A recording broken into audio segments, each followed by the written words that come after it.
Hello दोस्तों, स्वागत है आपका एक बार फिर से आपके अपने यूट्यूब चैनल फ्रेंड धनुष अकेडमी में। हम कर रहे थे UP police constable SI and ASI के वो सारे previous year question chapter wise general awareness में जो 2000 दोस्तों 2010 के बाद से या 2017 में एसआई का पेपर हुआ था, 2024 में, ठीक है, यूपी पुलिस कांस्टेबल में कहीं ना कहीं ये क्वेश्चन बार बार पूछे गए हैं।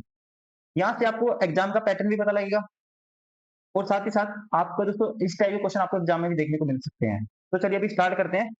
ये है chapter number 11, environment and ecology. First question है, कौन सा अंतरराष्ट्रीय समझौता ओजोन परत के क्षरण के लिए जिम्मेदार अनेक पदार्थों के उत्पादन को चरणबद्ध तरीके से समाप्त करके ओजोन परत का संरक्षण करने पर केंद्रित है? दोस्तों आप ध्यान रखेंगे, ओजोन परत के संरक्षण और उसे हानि पहुंचाने वाले पदार्थों के उत्पादन को चरणबद्ध तरीके से समाप्त करने पर केंद्रित अंतरराष्ट्रीय समझौता जिसे बोलते हैं मॉन्ट्रियल प्रोटोकॉल। इसका नाम क्या है?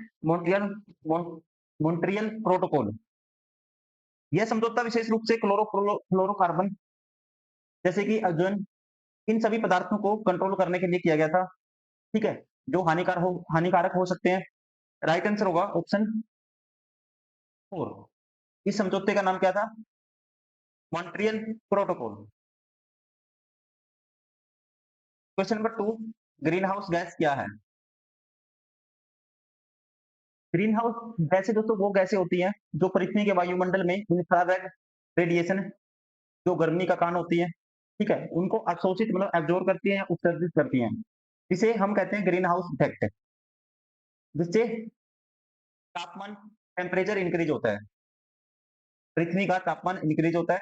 तो राइट आंसर होगा ये है गैस जो अवरक्त इंफ्रारेड रेडिएशन को उत्सर्जित एंड अवशोषित करती है।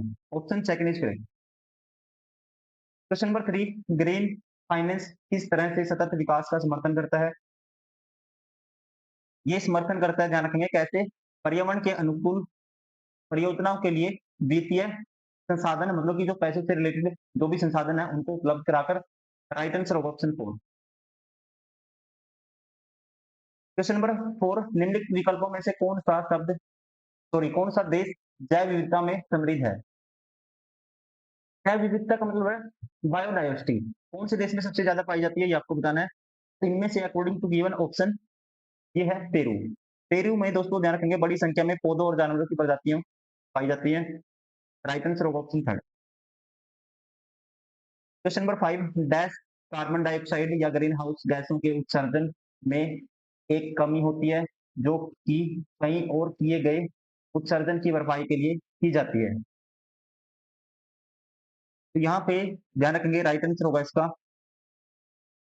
कार्बन डाइऑक्साइड या ग्रीन हाउस गैसों के उत्सर्जन में एक कमी जो कि कहीं और किए गए उत्सर्जन की भरपाई के लिए की जाती है, उसे कहते हैं कार्बन समायोजन, और इंग्लिश में कहते हैं दोस्तों इसको ऑफसेट।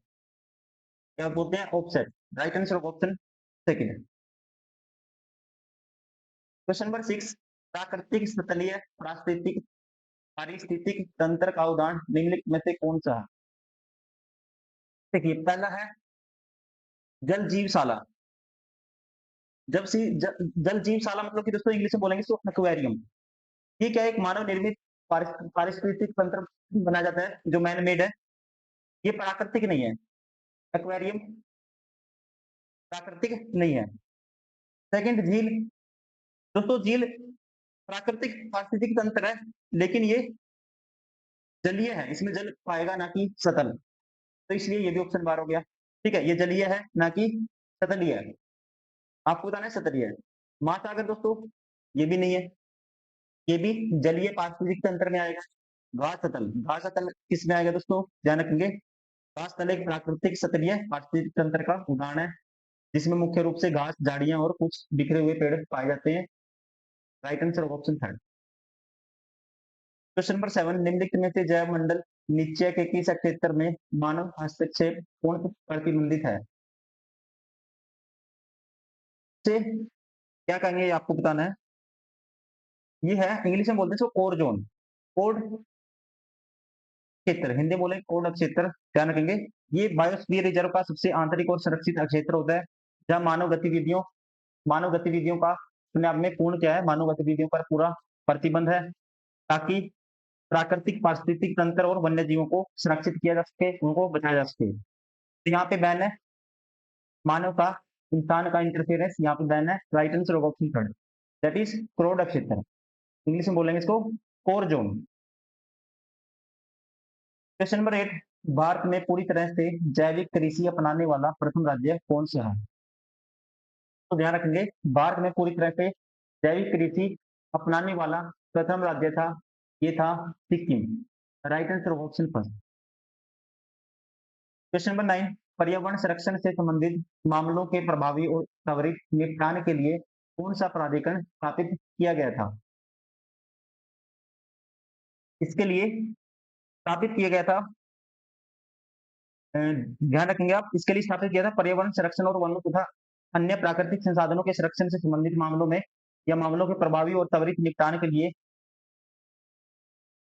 स्थापित किया गया था राष्ट्रीय हरित अधिकरण, जिसे इंग्लिश में बोलेंगे national green tribunal, NGT.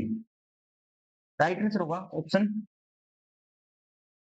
Second, Hindi में बोलेंगे इसको राष्ट्रीय हरित प्राधिकरण और इंग्लिश में नेशनल ग्रीन ट्रिब्यूनल।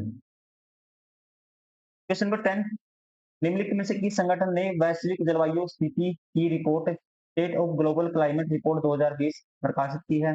ये करंट अफेयर का क्वेश्चन है दोस्तों, आप यहाँ से पैटर्न समझ सकते हो, लेकिन इंपॉर्टेंट नहीं है, आंसर मैं बता देता हूँ। मौसम विज्ञान संगठन, ये रिपोर्ट प्रकाशित की थी मौसम विज्ञान संगठन ने 2020 में। राइट आंसर होगा ऑप्शन 4। क्वेश्चन नंबर 11, ध्वनि प्रदूषण विनियमन और नियंत्रण नियम 2000 द्वारा नियंत्रित किए जाते हैं। आप ध्यान रखेंगे दोस्तों, ध्वनि प्रदूषण विनियमन और नियंत्रण नियम 2000 भारत में ध्वनि प्रदूषण को कंट्रोल करने के लिए बनाया गया था, और ये नियम पर्यावरण संरक्षण अधिनियम 1986 के तहत बनाए गए, जो भारत में पर्यावरण संरक्षण के लिए कानून है। और इस नियम के तहत ध्वनि का जो कह सकते हैं एक लेवल है, शांत क्षेत्रों में हॉर्न का उपयोग पटाखों को फोड़ने से संबंधित प्रावधान, जैसे दिवाली पे लोग पटाखे फोड़ते हैं, इन सभी जो फैक्टर थे, इन सभी से रिलेटेड प्रावधान किए गए थे। राइट आंसर होगा यहाँ पे ऑप्शन सेकंड, ये था पर्यावरण संरक्षण अधिनियम 1986। क्वेश्चन नंबर 12, यदि कोई व्यक्ति प्रदूषण करता है या प्रदूषण को नुकसान पहुंचाता है, तो ऐसा व्यक्ति इसे साफ करने और इसके लिए भुगतान करने के लिए जिम्मेदार है। इस दृष्टिकोण को डैश कहा जाता है? इसे कहा जाता है, ध्यान रखना आपको, इसे कहा जाता है प्रदूषण भुगतानकर्ता सिद्धांत। इंग्लिश में बोलेंगे पोल्यूटर पेज। राइट आंसर होगा ऑप्शन थर्ड। ध्यान रखेंगे, ये जो प्रिंसिपल दोस्तों ये कहता है कि जो व्यक्ति या संस्था प्रदूषण करता है या पर्यावरण को नुकसान पहुंचाता है, वही उस नुकसान को साफ करने और उसे होने वाली लागतों का भुगतान करने के लिए जिम्मेदार होगा। क्वेश्चन नंबर 13, प्रदूषण निवारण बोर्ड का गठन जल प्रदूषण की रोकथाम और नियंत्रण अधिनियम 1974 की डैश के तहत निर्धारित किया गया है।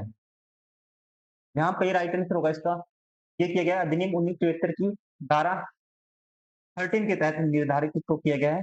Option second is correct. Question number 14, वन्य जीव संरक्षण अधिनियम 1972 की डैश के तहत लाइसेंस के ट्रॉफी और पशुओं की वस्तुओं का लेन देन प्रतिबंधित है। तो इसका राइट आंसर होगा, ध्यान रखिए आप, वन्य जीव संरक्षण अधिनियम 1972 की धारा 44 विशेष रूप से बिना लाइसेंस के ट्रॉफियों और पशु वस्तुओं के व्यापार पर प्रतिबंध लगाती है। यह है धारा 44 या section 44। Right answer option third. Question number 15, किसी व्यक्ति के पूर्ण दायित्व में न केवल प्रदूषण के पीड़ितों की क्षतिपूर्ति शामिल है, बल्कि पर्यावरणीय क्षति को पुनः ठीक करने की लागत भी शामिल है। इस सिद्धांत को डैश कहा जाता है? ये क्वेश्चन रिपीट हुआ है, ठीक, हमने किया था, ठीक, क्या कहा जाता है? प्रदूषण द्वारा भुगतान सिद्धांत या इंग्लिश में पोल्यूटर पेज। राइट आंसर होगा ऑप्शन फर्स्ट। क्वेश्चन नंबर 16, निम्नलिखित में से किस मंत्रालय ने ध्वनि प्रदूषण नियंत्रण और नियमन नियम 2000 तैयार किया है? राइट आंसर होगा, ये तैयार किया गया है पर्यावरण वन और जलवायु परिवर्तन मंत्रालय द्वारा। Option second is correct. Question number 17, Rio de Janeiro पृथ्वी सम्मेलन 1992 का आयोजन कहाँ हुआ था? ये पर्यावरण एवं विकास पर संयुक्त राष्ट्र सम्मेलन, जिसे बोलते हैं यूएनसीईडी, जिसे पृथ्वी शिखर सम्मेलन के नाम से भी जाना जाता है, 3 से लेके 14 जून तक 1992 में ये हुआ था ब्राजील के रियो डी जेनेरियो में। राइट आंसर होगा option second. Question number 18, Bharat का डैश अधिनियम जंगली जानवरों, पक्षियों और पौधों के लिए सुरक्षा प्रदान करता है। इस अधिनियम का नाम है, ध्यान रखेंगे आप, वन्य जीव संरक्षण अधिनियम 1972, 1972। Option second is correct.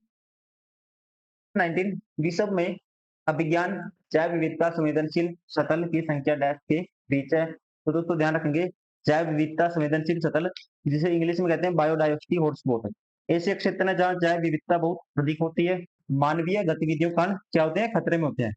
और वर्तमान में विश्व में 36 मान्यता प्राप्त जैव विविधता हॉटस्पॉट है।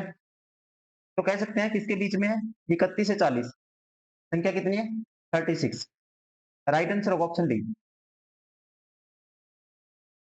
क्वेश्चन नंबर 20, डैश का तात्पर्य पर्यावरण, समाज और गांवों के विकास के लिए वनों का प्रबंधन एवं संरक्षण करना तथा बंजर भूमि का वनीकरण करना है।